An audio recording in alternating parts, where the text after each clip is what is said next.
Hi, everybody. This is David Reif from A Plus School Apparel, and I am here to talk to you today about reopening the United States and how it's going to work for the school uniform retailers such as yourselves. As plans start to formulate over the next couple weeks, we have been asked a lot of questions by you guys about what you can do with the new rules of what they're calling the new norm out there. And so as we listen to our customers across this country, I decided to put this video together to help just give you ideas of what we're hearing other people are doing, and you guys decide what's going to work for you. Every place is different. Every state is different. Every city is different. Where I live in New Jersey, North New Jersey is going to reopen different than South New Jersey. Upstate New York is going to be completely different than downstate New York. Philadelphia, different than the rest of the state of Pennsylvania, so on and so forth. So what applies for one may not apply for the all. I'm just going to give you a laundry list of different things we're hearing, and you guys hopefully can use something out of this, and we can go from there. So one of the first questions that I've been asked is hours. So like we're hearing in a lot of places, are we going to have normal retail hours? Are they going to be limited retail hours, only open at certain times? One of the suggestions I heard, like supermarkets and pharmacies, is having a special time for pregnant mothers or senior citizens that may be shopping for their grandchildren. Should you have early hours or late hours just for the high-risk population? How do people make appointments to come into your store? I've already heard some stores that have opened up have people walking in the door like there's nothing changed. It's the old world, as you can say. Others have already said nobody's going to walk into my store. So how do you handle that? People are starting to use appointments. There are different websites that you can add to your website that will allow you to make an appointment to come into the store. So you can fit the child then. Others are just going to do curbside pickups, and some are working with their landlords to have numbered spaces. So when the parent comes and say, I'm in stall number 4, they know where to drop off that package. So one of the questions we've been asked a lot is about try-on samples, and are people going to want to come into the store and try things on? And again, we don't know what the national chain stores like Macy's and the Gap, two very large chain stores, have opposite policies. The Gap is not going to allow people to try anything on. They've closed down their dressing rooms, and you can walk in, buy the product, do returns and exchanges, which we'll get to, but you're not allowed to try things on. Macy's, on the other hand, from what the published guideline is, they will let you come in, they will have dressing rooms open, and they will let you try things on. If you do not purchase that item is supposed to go into the back storeroom for 24 hours before being brought back to the floor. They say the virus only can live on clothing for 24 hours. We do have reports of stores using steamers. Once as somebody tries something on, using steam irons or steamers to press the clothing or steam out the clothing with the thought that may help with the virus as well. Again, everybody has choices of what's going to work for their community, because we had one report of a store where people just walked in, had no issues with trying on the clothes, even after somebody else is trying it on. So it's going to be what the public decides, and that might be different in every state. Should we have our restrooms open? Again, it depends on how many people, the laws of your state. Some accounts of ours are telling us we're not going to offer the restrooms at all. And, unfortunately, they'll have to go into the mall or somewhere else. But that's, again, a choice that you have to make. Children, should they be allowed into the store? Of course, we service children. So I guess the question was meant to additional children, and that has to do with the social distancing aspect. How many people can you have in your store? Is it recommended the 50% less, 30% less? Your state, your city may dictate local guidelines like that. It may be that you only can have the essential child in there at a time, so you can maintain the proper social distancing. We've had reports of our stores, like the supermarkets, putting arrows so aisles are only one way on the floor, so people are not bumping into each other on top of each other. course, putting plexiglass up at the register so people are distant, putting markings on the floor so everybody's 6 feet apart when waiting in line, that being in the store or outside the store in a line outside. Everybody's talking about wearing masks inside the stores, having people with gloves, having spray bottles of different disinfectants, wiping everything down if you're going to have your dressing rooms after every visit. There's talk of people having a check-in, check-out person monitoring how many people are coming in and out of your store so you can maintain social distancing and the correct amount of people. One of the items people ask us a lot about is the return policy. Right, so you either get them into the store, they take it, they leave, or they're buying it online.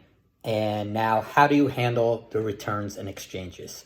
First off, from a safety protocol, the CDC is saying that the virus can possibly live on clothing for 24 hours. So as we discussed earlier, it may be that you have to take a return, hold it for 24 hours before offering it for sale again, or steaming it in some way so that the virus doesn't live on that clothing. The biggest question we've been asked is about how to deal with the expected surge of online orders.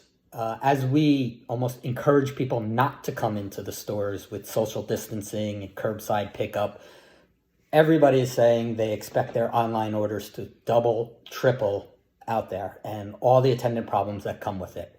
So first, from the parents, when they sign on is, I don't know my child's size. We've heard reports of people, some of our accounts, making FaceTime appointments with their parents, and they are sizing the kids or helping the mothers and fathers size their kids in a 3-minute, 4-minute call with the parents via FaceTime, explaining them how to measure their kids and actually helping them online. I had one report of an account using 8x10 paper and helping a parent measure her child's waist just using that paper, and it turned out she was darn accurate about it. They got that down to about 3 or 4 minutes. That's one way of doing it.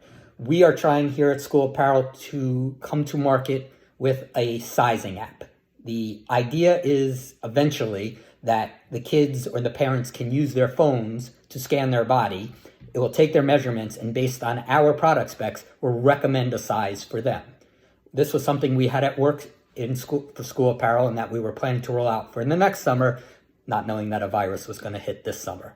So what we are looking to come out with this summer is a sizing app based on a questionnaire that you put in some generic height, weight questions, and there's a few other questions. And again, based on some data and some of our size charts, it will recommend a size for you. We are going to be beta testing that in the next 30 days, and we hope to have something to roll out for you to help you this summer with sizing. One of the questions came back, should we have a return and exchange policy or should we not? And the reality is I think you have no choice but to have a return and exchange policy. The bigger companies are having them, they're using them, and it's just how can we help mitigate the amount of returns and exchanges out there. You can have appointments via cell phones, you can have walk-in appointments, you can have how to measure guides on your website, you can have how to measure videos, all different things we're trying to get for you guys to help you manage what's expected to be a large shift of volume from your retail stores to your online platforms. During this tough time, we here at School Apparel have been trying to stay in contact with you all to let you know what we're doing. And I hope that you're in contact with your schools to let them know what you're planning on doing. And one of our accounts said it best. The school administrators have enough on their hands right now, and they need to know that their uniform provider partners are going to be there to support their efforts going forward. Much like we have at School Apparel have been keeping its clients informed and leading the way, you should be doing the same for yours. Based on some of the suggestions we've heard from you guys, we here at School Apparel have come out with a Shop Local campaign. Much like the restaurants in your local town that are encouraging you to support them, we believe that the schools should be encouraged to help support your local retailers. You guys are the ones out there in the communities supporting the parents, supporting the grandparents, supporting the children. And so we have flyers and a social media campaign, if you need it, if you want it, to help you market with your schools to help them shop with you. Another marketing campaign we're working on is tradition. What's more traditional than to look out your window in the morning and see kids with their backpacks in a uniform walking down the street going to school? That's a sense of normalcy we want to get back to. So we're going to be designing a campaign in the next week or two about tradition and getting back to normal, where we'll be showing pictures of kids in uniforms going back to school, walking down the street, something we want to see over the next couple weeks and months as this country starts to reopen. With back to school fast approaching in some areas, there's been concern about how to get people to start shopping earlier so you can handle it, be it online or in your retail store. And some of the early things that we have seen work is free freight. Spend $75, spend $100, whatever that number is that works for you, but free freight to try and get them to buy early. A lot of you have asked about masks and will the children and teachers be needing them going forward? That is a good question, and I think each one of your cities and states are going to decide what's going to be required versus mandatory versus an optional thing. We here at School Apparel, we have 100% cotton mask available in white. Our partners at ED Trim are offering colors. They're offering plaid masks. They can do different prints. So there are a lot of different options out there for the parents and the students to pick from. And I think you just need to research what is available. A common question, even before this virus hit, is what else should we be selling in our stores at this time? If all the schools are closed and parents are not buying uniforms for obvious reasons, what else can we be doing? Of course, scrubs being a big item, but even trying to find a manufacturer at this point that can sell you scrubs has been an effort from what I'm hearing. We here at School Apparel also were looking for things different to do during the shutdown, and now we are manufacturing masks as well as disposable and reusable gowns for the PPE market. If this is something you're interested, please contact your sales rep and we can definitely get you some information for that. And the last question we're asked is, why are we making this video? We here at School Apparel A+ are more than just a apparel manufacturer. Today, we are an IT solution resource. We are a marketing company. We are here to help you guys in every way, because when you're successful, we are successful. We have to do this together, and together we will get to a better place. Thank you for joining me today. And I just want to say to everybody, stay healthy, stay safe, and we will see you soon on Back to School. Thank you.